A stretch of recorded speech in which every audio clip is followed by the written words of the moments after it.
Darkness settled over the forest as my friends and I ventured deeper, guided only by the faint glow of the moonlight. Our laughter echoed through the trees, a stark contrast to the eerie silence that surrounded us. We had heard whispers of an abandoned carnival hidden away in these woods, a place forgotten by time. Curiosity tugged at our hearts, drawing us further into the unknown. After what felt like hours of walking, we stumbled upon a rusted iron gate, adorned with faded banners and peeling paint. "The Forgotten Carnival," read the weathered sign above. It was as if the world had frozen in time, preserving the memories of long-lost joy. With a mixture of excitement and apprehension, we pushed open the gate, our footsteps crunching on the gravel path. The air was thick with a strange energy, and a shiver ran down my spine. As we approached the main tent, its tattered edges flapping in the wind, an unsettling feeling gnawed at my insides. It was as though the very atmosphere was alive, watching our every move. We exchanged nervous glances, but our curiosity propelled us forward. Inside the tent, the scene was both mesmerizing and unsettling. Rides stood frozen in their tracks, their once vibrant colors now faded and peeling. The air smelled of cotton candy and popcorn, mixed with an underlying mustiness.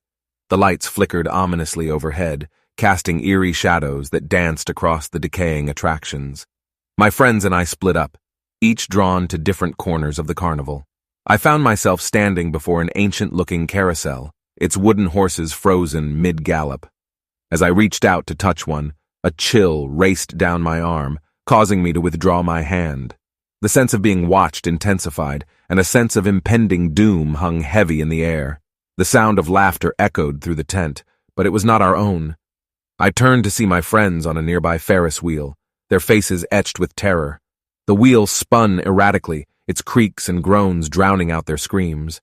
I rushed towards them, but a force seemed to push me back, keeping me at a distance as I watched in horror. Time warped and twisted, and I found myself standing before a twisted maze of mirrors. My reflection stared back at me, distorted and nightmarish. Fear clutched at my heart as I realized I was trapped, unable to find my way out. Each mirror seemed to mock me, reflecting my own terror back at me in endless loops. A guttural growl echoed through the tent, and I turned to see a shadowy figure emerging from the darkness. Its eyes glowed like fiery coals, fixated on me with an intensity that sent shivers down my spine.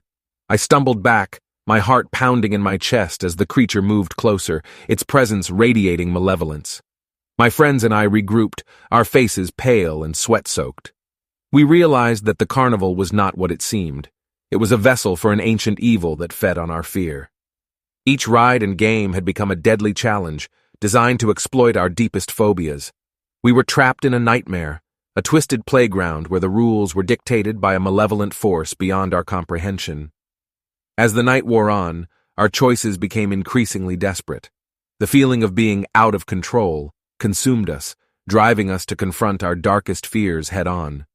We faced claustrophobic tunnels, heights that made our heads spin, and monstrous creatures that seemed to materialize from our nightmares. Our screams joined the cacophony of horror that enveloped the carnival, a symphony of terror that fed the insatiable hunger of the ancient evil. With each challenge, the darkness grew stronger, tightening its grip on our minds and souls. We fought to resist, to find a way to break free from the suffocating grasp of fear. But the more we struggled, the more the carnival seemed to feed off our desperation, pushing us deeper into a spiral of dread. As dawn approached, a sense of futility settled over us. We were exhausted, broken, our spirits nearly shattered by the relentless onslaught of horror. And then, just as it seemed all hope was lost, a glimmer of light pierced the darkness. A realization dawned upon us.